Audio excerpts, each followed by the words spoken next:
while I build this vanity for my teenage daughter. Listen to these 5 interesting facts that could potentially save your life. Number 1.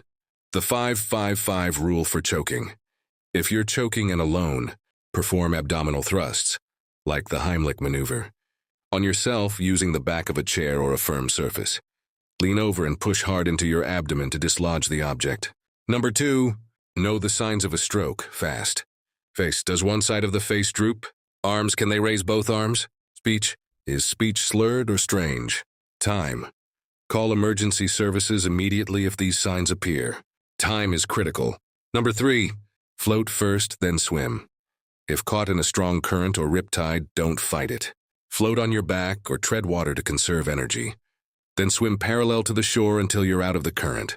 Number 4. Avoid downed power lines. If you see a downed power line, stay at least 35 feet away. Electricity can travel through water and the ground.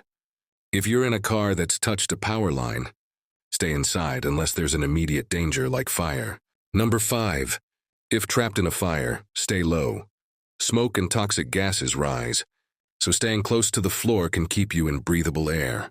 Crawl to the nearest exit and cover your mouth and nose with a damp cloth if possible. If you are still watching, let me tell you a funny story titled The IKEA Incident. A man buys a new bookshelf from IKEA and is determined to put it together without using the instructions. "How hard can it be?" he says confidently, waving away his wife's suggestion to at least glance at the booklet. Hours later, the bookshelf is assembled, sort of. The shelves are all tilted, one leg is backward, and there are a suspicious number of leftover screws. Proud of his work, he announces, "It's done." His wife walks in, takes one look, and casually flips over the instruction manual. The first line reads, "Ensure all shelves are facing the correct direction before tightening screws."